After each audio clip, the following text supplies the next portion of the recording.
So I'm here with Suzanne today, and we are just going to be chatting about her experiences and having a conversation around women in tech. So would you like to just give yourself an introduction to start? I'm Suzanne Noble, and I am the co-founder of a Tech for Good business, which is currently called Silver Sharers, but is rebranding and rebuilding as we speak. And I think I can announce it here. Should I do that? Because I haven't before. Yeah. So I'm going to do that right now. I'm going to say that we're rebranding and rebuilding as Nestful, which was brought about because our business is around helping homeowners over 50 find compatible lodgers, and we found that the silver connotation was leading people to think about much older people than our actual customers are, who are generally in their 50s and early 60s, and not your granny who lives on her own and is potentially looking for a companion, which is how people were thinking about us. So, Okay. yeah. Okay, cool. So it's a tech for good startup, like you say. How sort of more generally would you say that tech can be used for good? Well, I think it can be used in multiple ways. I mean, we're all on our phones, and we're all on computers all day long, and never more so than during the pandemic. So having just come out of Bethnal Green Ventures Tech for Good cohort, some of the ways that other people in my group were using Tech for Good were, for instance, to help people with their mental health. So apps and things that have been developed and are being developed to help people that are struggling with their mental health, whether it's around stress or anxiety, areas like that. Obviously, we've got loads going on around climate change. So there's many Tech for Good businesses that are trying to address climate change and energy efficiency and looking at that whole space around energy. It's massive.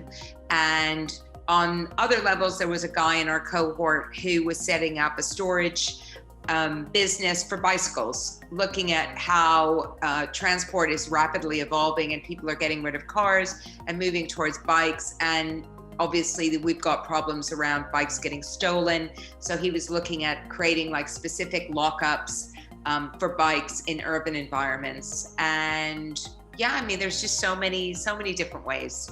Yeah, definitely. I think that's something that we've seen with the pandemic as well, that tech can be used to connect people, and I guess that's exactly what you're doing with Silvershare as well. What was it? What is the rebrand name? Sorry. Nestful, exactly.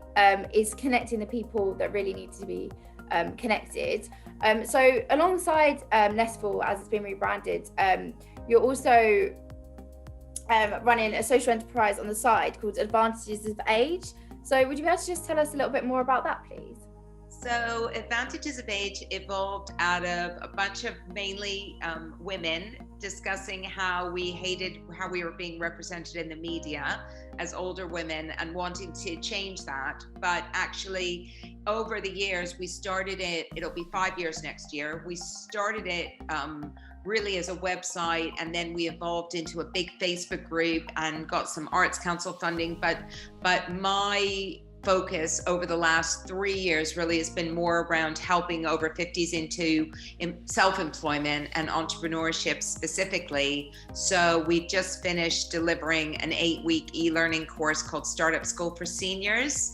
And that's around helping people over 50 that are currently unemployed or made redundant into starting their own business. And we've subsequently got some grant funding from Camden and from Hammersmith and Fulham. So we're seeing that is a really big opportunity that people are finally, especially funders, are finally recognizing, because subsequent to before COVID came along, we were doing all our delivery in physical places, and I'm not really a facilitator or a teacher, and I was finding that really time consuming, but not really my thing. So COVID actually created the requirement to deliver it digitally, which I've loved. And so over the past 6 months, my co-founder and I have made 50 videos, and we've interviewed numerous business owners over 50 in all sorts of areas around how they started their business, how they're finding it, and any tips and tricks. So that's been really fun. Yeah. Why do you think that over 50s need help with starting up again? Do you think there's been a loss of confidence, or why specifically over 50s?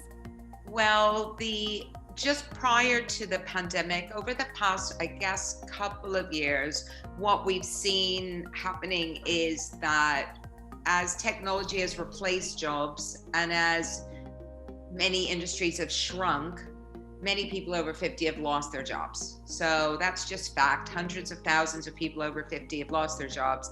And in fact, now as a result of the pandemic, there's more over 50s on universal tax credits than there are 18 to 25-year-olds.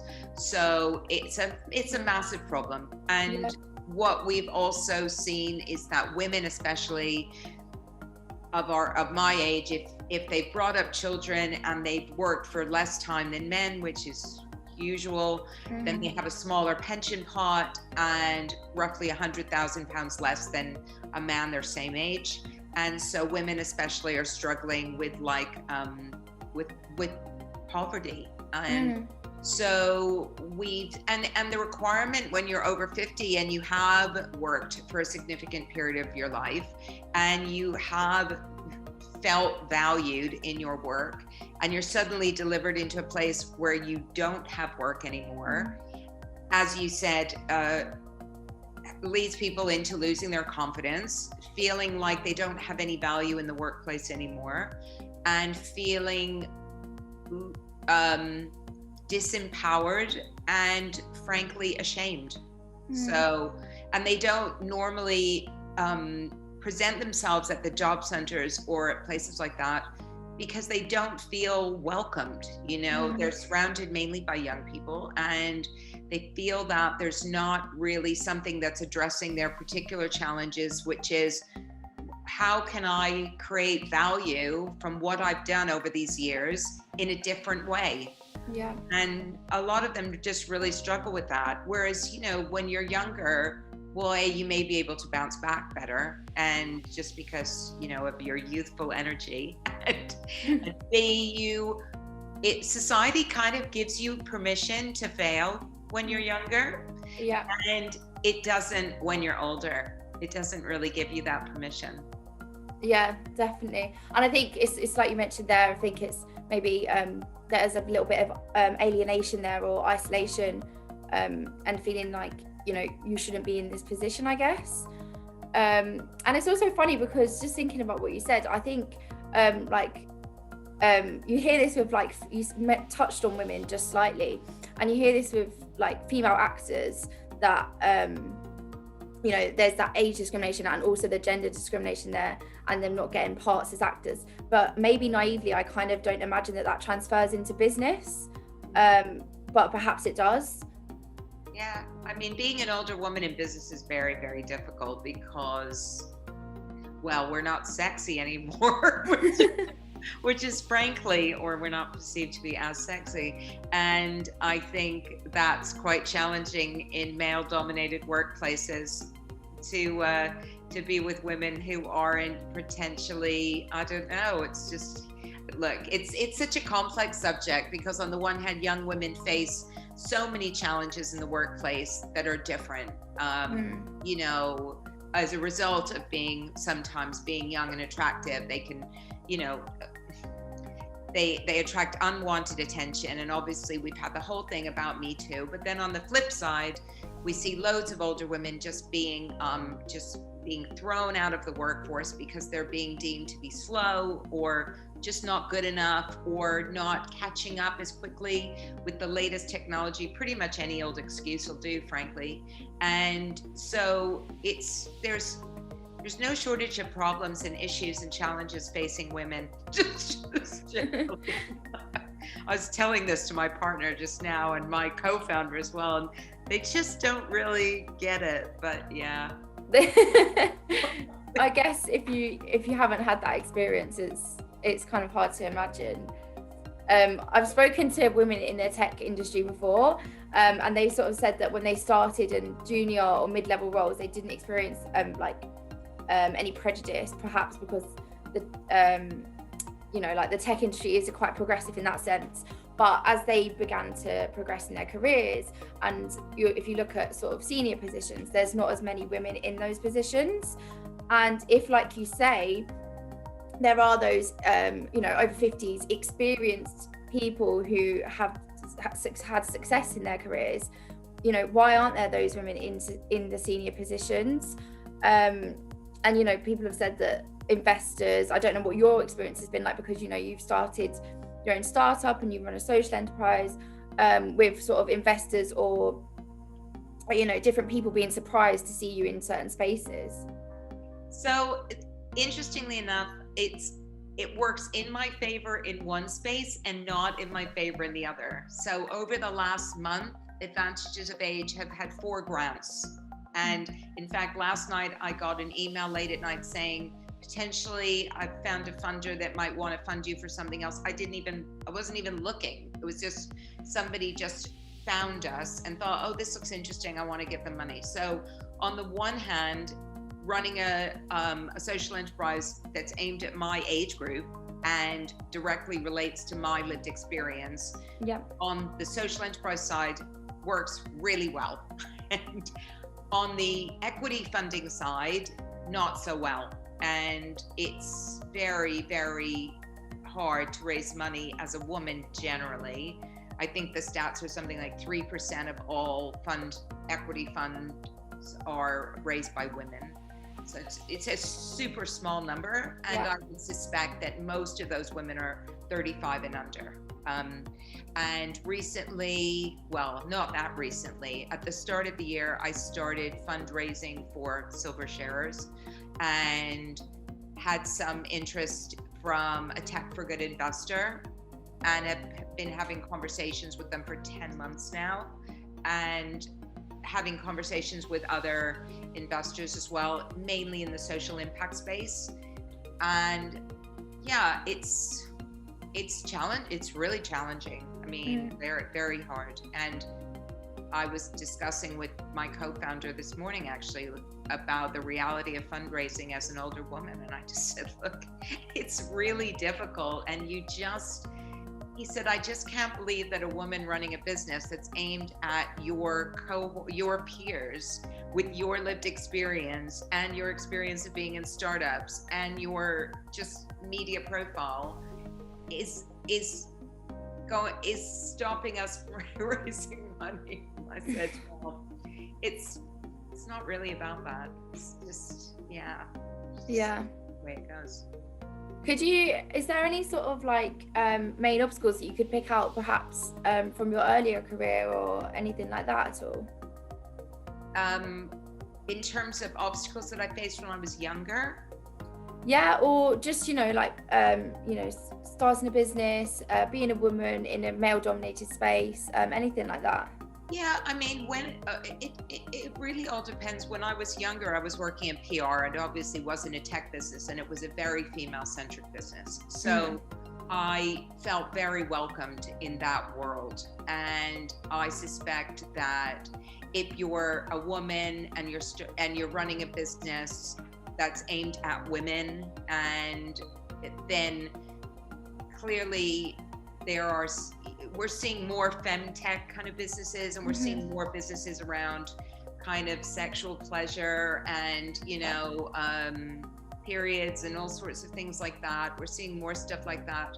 The aging space, which is where I am, is still relatively new in terms of tech, and it tends to go towards later life. So I think starting up in business, what I would say, which is what I say to my startup school people, is you have to start with a genuine problem that's wanting to be solved, and that is not insignificant, because venture capital, if you're looking for venture capital investment, they're looking for global problems needing to be solved, of which there is, $1 billion market.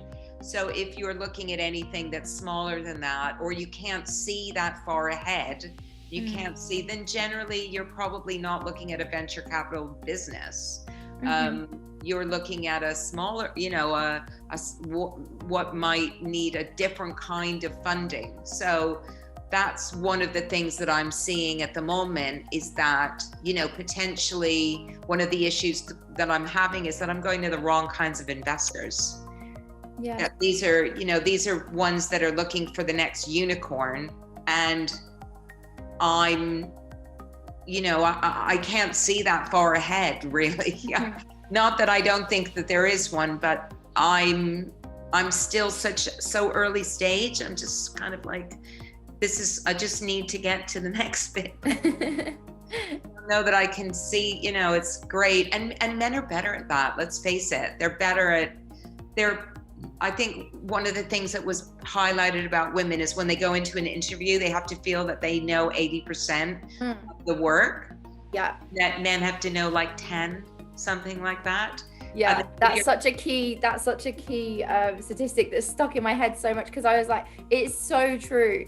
I feel like if a woman wants to do something, and this doesn't just apply to, applying for jobs, I think it applies to going into a meeting, to proposing an idea, anything. I think women like to know 80% of it and have it like all figured out, but men are quite happy to be like, yeah, I don't know, I'll just wing it.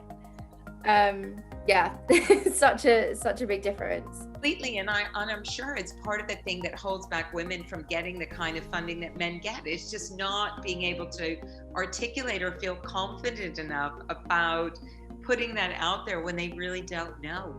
It's just, I don't know. I think it's okay, but I'm not sure. So yeah, I don't know. So that's true. But yeah, I mean, that's one of the things, is just being able to articulate that big vision, and also just understanding that it's hard, right? It's always hard. Yeah, definitely.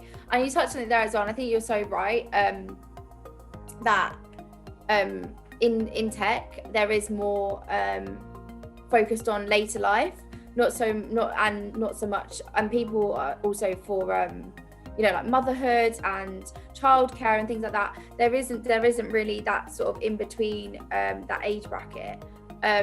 So just talk me through like how you started Silver Sharers, and what pushed you towards starting that.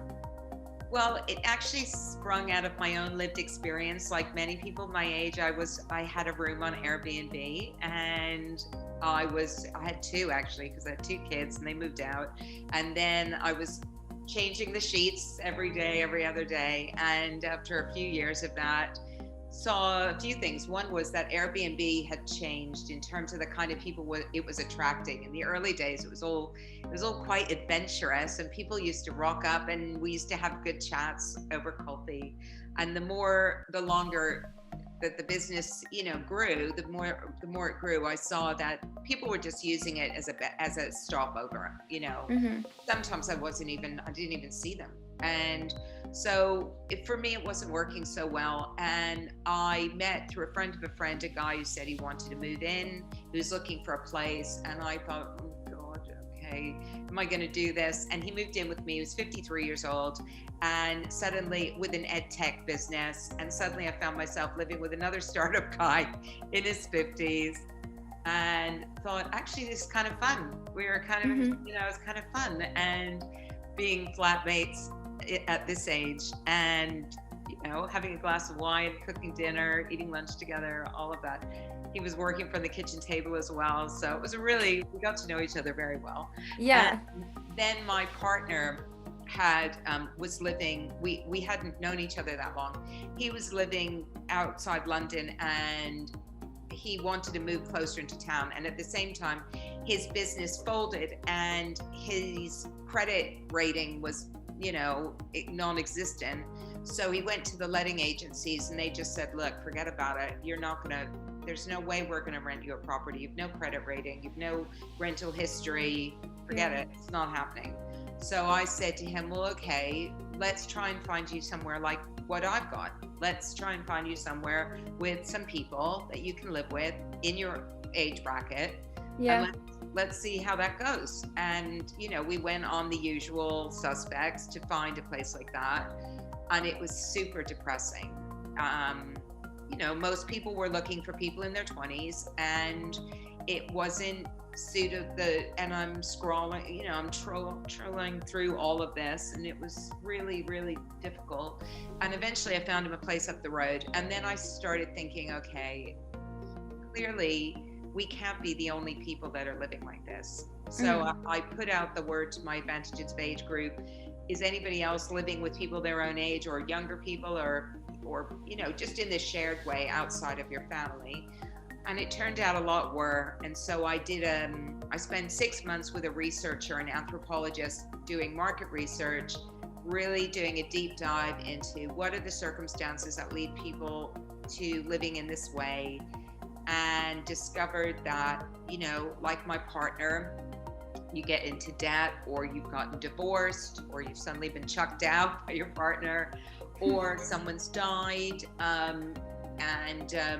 So there were multiple reasons. And then clearly on the flip side, there were people like myself who just frankly have a really lovely place to live, but it costs money.